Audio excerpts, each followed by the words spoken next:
security operatives acting on intelligence reports successfully intercepted suspected counterfeit US dollars and fraudulent gold bars stored in a shipping container located at Sipperman area.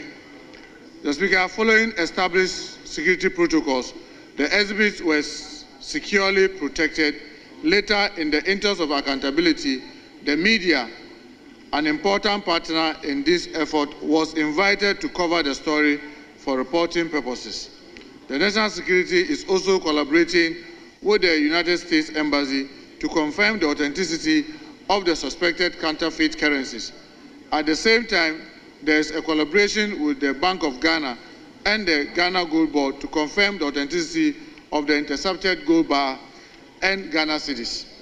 Mr. Speaker, it is worth mentioning that the operation was initiated following days of monitoring and tracking the modus operandi of the suspects.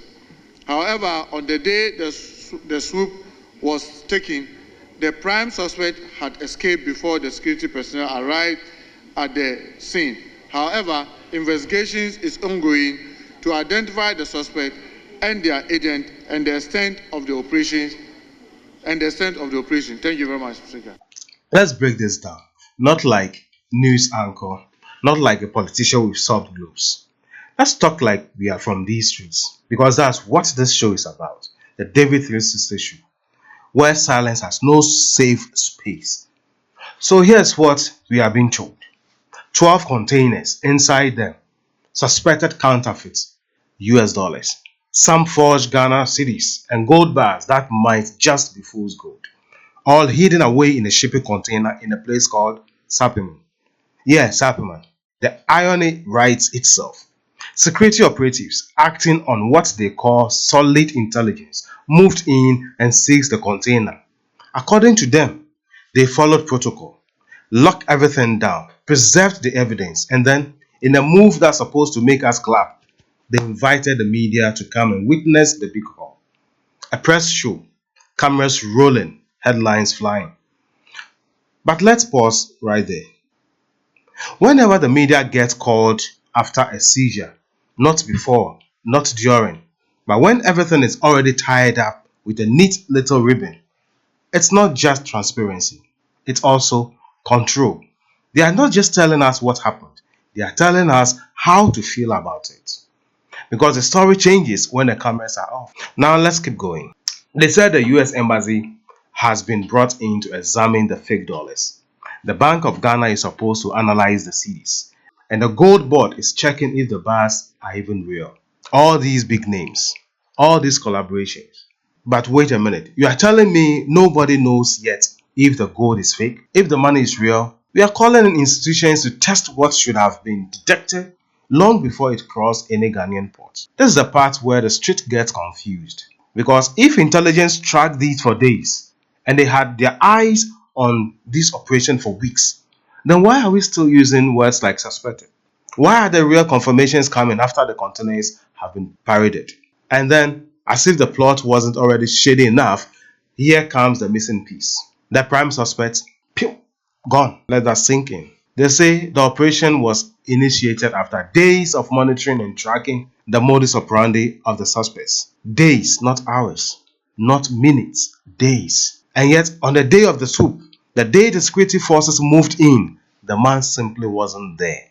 He escaped, evaporated like steam from hot tea. That's what we are being told.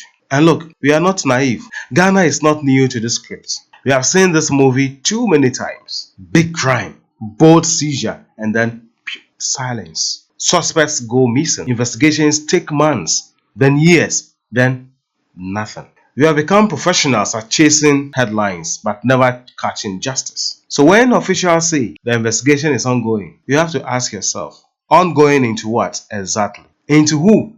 And for how long? Because the truth is this, in a nation where the big fish never swim into courtrooms, these stories lose power with each repetition. We clap, we scroll, and we forget. And somewhere in the shadows, somebody cashes out. Let's go back to those containers. If those bars were real, someone's empire just got interrupted.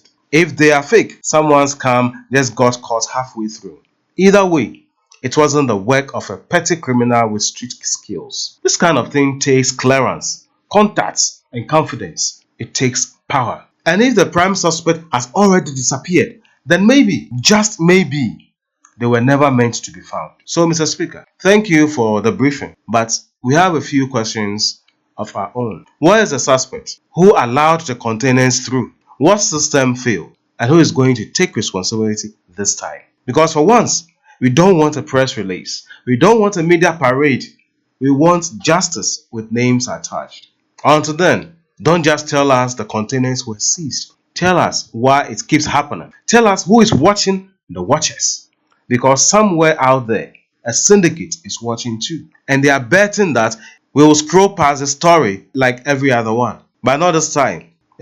On David Tweets the show, we are watching. We are watching back. But let's ask ourselves this: what the 12 gold containers are really teaching us? In a country where headlines fade faster than justice arrives, we find ourselves once again starting or staring into the fog of another scandal. This time, shipping containers, not filled with goods or gold, with suspected counterfeit US dollars, fake Ghana cedis, and forged gold bars.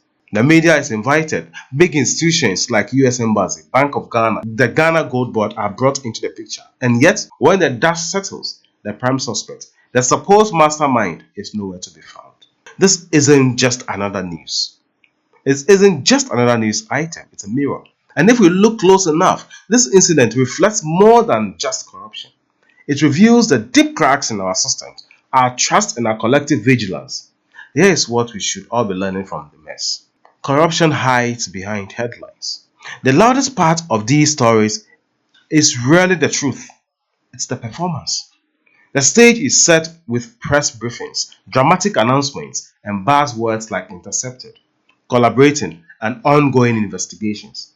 But when suspects vanish and no one is held accountable, we must ask ourselves, was this really about delivering justice or just creating optics? Was there goal, truth, or control of the narrative? Don't be hypnotized by headlines. Always follow the silence, not just the sound. Systems are only as strong as those who enforce them. We are told this operation followed days of surveillance. Days.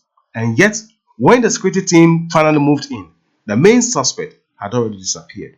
This wasn't just a failure of timing. It was a failure of either intention or integrity. Because in a functioning system, intelligence doesn't just lead to seizure, it leads to arrest. Our institutions may have the tools, but the real question is, do they have the will to use them against the powerful? The system without accountability is just theater. We must demand real consequences. Public trust is fragile and priceless. Every time a major scandal fades into silence, our trust in justice erodes. Every unanswered question becomes a bruise in the nation's integrity. The phrase "investigation is ongoing" has become a lullaby that puts us to sleep. But the damage is real. When nothing comes of high-profile crimes, people begin to ask questions. Trust isn't built by catching criminals. It's built by holding all criminals accountable, regardless of status.